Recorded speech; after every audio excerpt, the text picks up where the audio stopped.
మీరెప్పుడైనా గమనించారా? ఒక బెలూన్‌ని తీసుకొని పొడి జుట్టుకు గట్టిగా రుద్దినప్పుడు, మన జుట్టు ఆ బెలూన్ వైపు ఆకర్షించబడి అతుక్కునే ప్రయత్నం చేస్తుంది. అసలు ఇలా ఎందుకు జరుగుతుందో ఎప్పుడైనా ఆలోచించారా? దీని వెనుక దాగున్నదే విద్యుత్ బలం. అంటే ఎలక్ట్రిక్ ఫోర్స్.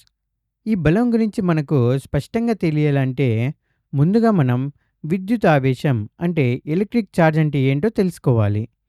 దీన్ని సులభంగా అర్థం చేసుకోవడానికి ఒక పిల్లిని ఊహించుకుందాం. పిల్లి తోకనో లేదా తలనో జాగ్రత్తగా గమనిస్తే అది కణజాలాలతో ఇంకా లోతుగా వెళితే చిన్న చిన్న కణాలతో ఏర్పడిందని మనకు తెలుస్తుంది కదా. ఆ కణాలను మరింత పవర్ఫుల్ మైక్రోస్కోప్లో చూస్తే చివరిగా మనకు పరమాణువులు కనిపిస్తాయి. అంటే సెల్స్ నుండి ఆటమ్స్ కనిపిస్తాయి. సాధారణంగా పరమాణువు అంటే ఇక విభజించడానికి వీలు కానిది అని, అంటే ఇండివిజిబుల్ అని అర్థం. ఒకప్పుడు శాస్త్రవేత్తలు మన చుట్టూ ఉన్న ప్రపంచమంతా ఇలా విభజించడానికి వీల్లేని అతి చిన్న పరమాణువులతోనే తయారైందని గట్టిగా నమ్మేవారు. కానీ 1900వ సంవత్సరం తర్వాత జరిగిన పరిశోధనల్లో ఇది నిజం కాదని తేలింది.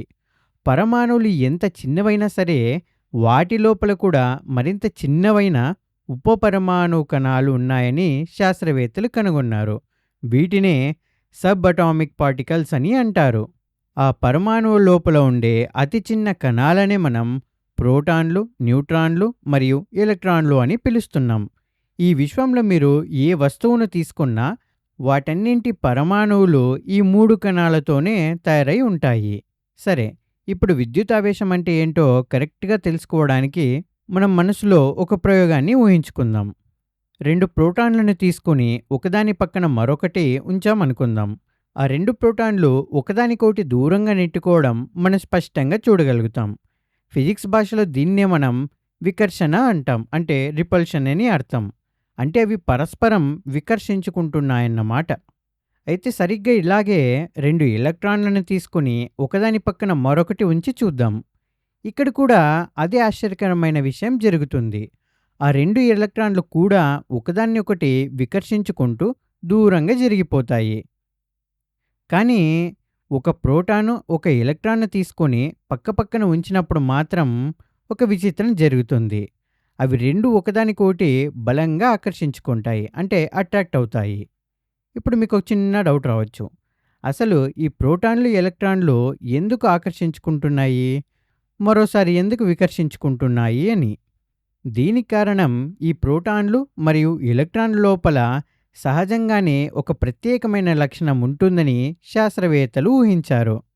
ఆ కణాల మధ్య పనిచేసే ఆ ఆకర్షణ మరియు వికర్షణ బలాలకు అసలు కారణం అదేనని తేల్చారు. ఇలా ప్రోటాన్లు మరియు ఎలక్ట్రాన్లు సహజంగానే కలిగి ఉండే ఆ ప్రత్యేకమైన లక్షణాన్నే మనం విద్యుత్ ఆవేశం అంటే ఎలక్ట్రిక్ ఛార్జ్ అని పిలుస్తున్నాము. ఆ ఆవేశం ఉన్న ఈ కణాల మధ్య పనిచేసే బలాన్నే మనం విద్యుత్ బలం అని అంటాము. దీన్ని ఇంకా సింపుల్గా చెప్పాలంటే, ప్రోటాన్లు మరియు ఎలక్ట్రాన్లు వేరే ఆవేశిత కణాలను ఆకర్షించడానికి లేదా వికర్షించడానికి కారణమయ్యే వాటి సొంత లక్షణమే ఈ విద్యుత్ ఆవేశం. ఇప్పుడు దీన్ని ఇంకాస్త లోతుగా చూద్దాం. ఇందాక మనం అనుకున్న ప్రయోగాన్ని ఒకసారి గుర్తు చేసుకోండి. అందులో ఒకే రకమైన కణాలు, అంటే రెండు ప్రోటాన్లు లేదా రెండు ఎలక్ట్రాన్లు ఒకదాన్నొకటి వికర్షించుకున్నాయి కదా. కానీ అదే వేర్వేరు కణాలు, అంటే ఒక ప్రోటాన్ లేదా ఇంకో ఎలక్ట్రాన్ తీసుకుంటే మాత్రం అవి ఆకర్షించుకుంటున్నాయి. దీన్ని బట్టి మనం ఒక ఖచ్చితమైన నిర్ణయానికి రావచ్చు. ప్రోటాన్లకు ఉన్న ఆవేశం ఒక రకమైనది, అయితే ఎలక్ట్రాన్కు ఉన్న ఆవేశం దానికి పూర్తిగా వ్యతిరేకమైనది. ఈ తేడాను చూపించడానికి ప్రోటాన్లకు ఉండే ఆవేశాన్ని మనం ధనావేశం అని పిలుస్తాము. అంటే పాజిటివ్ ఛార్జ్. అంటే ప్రోటాన్లన్నీ ధనావేశాన్ని కలిగి ఉంటాయన్నమాట. అదేవిధంగా ఎలక్ట్రాన్కు ఉండే ఆవేశాన్ని రుణావేశం అని శాస్త్రవేత్తలు పేరు పెట్టారు. దీన్నే నెగిటివ్ ఛార్జ్ అని పిలుస్తున్నాము. అంటే ఎలక్ట్రాన్లన్నీ రుణావేశాన్ని కలిగి ఉంటాయి. దీని నుండే ఫిజిక్స్లో ఒక ముఖ్యమైన రూల్ వచ్చింది. అదే సజాతీయ ఆవేశాలు, అంటే లైక్ ఛార్జెస్ వికర్షించుకుంటాయి. అలాగే విజాతీయ ఆవేశాలు అన్లైక్ ఛార్జెస్ ఆకర్షించుకుంటాయి. సరే, ప్రోటాన్లకు ధనావేశం, ఎలక్ట్రాన్లకు రుణావేశం ఉంటుందని తెలుసుకున్నాం కదా. మరి మూడవ కణమైన న్యూట్రాన్ల సంగతేంటి? ఆశ్చర్యంగా న్యూట్రాన్లు ఈ ఆకర్షణ మరియు వికర్షణాల విషయానికొస్తే అస్సలు కలుగజేసుకోవు.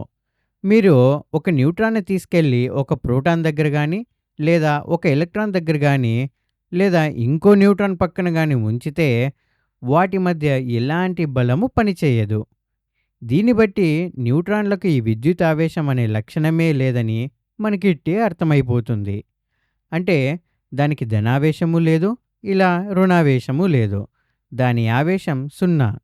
అందుకే దాన్ని మనం తటస్థ కణం అంటే న్యూట్రల్ పార్టికల్ అంటున్నాము. అందుకే దీనికి పేరులోనే న్యూట్రాన్ అని ఉంటుంది. మరి ఈ పరమాణువు అని చెప్పుకున్నాం గదా! దాని సంగతేంటి?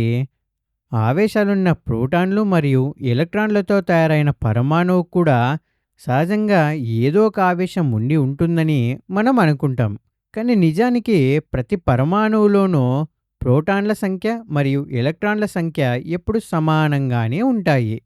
ప్రోటాన్లు ధనావేశాన్ని, ఎలక్ట్రాన్లు రుణావేశాన్ని కలిగి ఉంటాయి కాబట్టి ఆ రెండింటి సంఖ్య సమానంగా ఉన్నప్పుడు ఆ పరమాణుపై ఉండే మొత్తం నికర ఆవేశం అంటే నెట్ ఛార్జ్ కూడా 0 అవుతుంది. అందుకే పరమాణువులు విద్యుత్ పరంగా తటస్థంగా ఉంటాయి. ఉదాహరణకు ఒక హైడ్రోజన్ పరమాణువు తీసుకుంటే అందులో ఒకే ప్రోటాన్ మరియు ఒకే ఎలక్ట్రాన్ ఉంటాయి. కాబట్టి ఇక్కడ నికర ఆవేశం ఎంత? +1 - 1 = 0 అవుతుంది కదా! ఇక్కడ మరొక చక్కటి ఉదాహరణ చూద్దాం. కార్బన్ పరమాణువును తీసుకుందాం ఇప్పుడు. కార్బన్ పరమాణువులో 6 ప్రోటాన్లు మరియు 6 ఎలక్ట్రాన్లు ఉంటాయి. కాబట్టి ఇక్కడ కూడా దాని నికర ఆవేశం +6 - 6 ఏమవుతుంది? 0నే అవుతుంది. కాబట్టి పరమాణువులన్నీ తటస్థంగానే ఉంటాయి. సరే, ఇప్పుడు మనం క్లాస్‌లో మొదట చెప్పుకున్న బెలూన్ ప్రయోగానికి మళ్ళీ వద్దాం. మామూలుగా తటస్థంగా ఉన్న బెలూన్‌ను తటస్థంగా ఉన్న మన జుట్టుకు రుద్దినప్పుడు ఆ రెండింటి మధ్య ఘర్షణ వస్తుంది. ఈ ఘర్షణ వల్ల మన జుట్టులో ఉన్న కొన్ని ఎలక్ట్రాన్లు బెలూన్‌లోకి దూకేస్తాయి. జుట్టులోని పరమాణువులో రుణావేశం ఉన్న ఎలక్ట్రాన్‌ని కోల్పోవడం వల్ల వాటిలో ధనావేశం ఉన్న ప్రోటాన్ల సంఖ్య పెరిగిపోతుంది. దీనివల్ల మన జుట్టు అదనపు ధనావేశాన్ని పొందుతుంది. మరోవైపు ఆ బెలూన్ మన జుట్టు నుండి వచ్చిన ఎలక్ట్రాన్లను తీసుకోవడం వల్ల అందులో ఎలక్ట్రాన్లు ఎక్కువైపోయి అది అదనపు రుణావేశాన్ని పొందుతుంది. ఇప్పుడొక్కసారి ఊహించుకోండి. ధనావేశం ఉన్న మన జుట్టు, రుణావేశం ఉన్న బెలూన్ ఈ రెండింటి మధ్య ఏర్పడిన ఆ ఆకర్షణ బలం వల్లనే మన జుట్టు అలా పైకి లేచి బెలూన్‌కు అతుక్కునే ప్రయత్నం చేస్తుంది. ఇలా ఘర్షణ ద్వారా వస్తువులో ఆవేశాన్ని పొందడం నిజంగా భలే ఆసక్తికరంగా ఉంది కదా! ఫిజిక్స్‌లో విద్యుత్ ఆవేశం అనేది చాలా ముఖ్యమైన పునాది లాంటిది. ఈరోజు ఈ వీడియో ద్వారా విద్యుత్ ఆవేశం గురించి, అలాగే కణాల ఆకర్షణ మరియు వికర్షణల గురించి మీకు చాలా బాగా అర్థమైందని అనుకుంటున్నాను.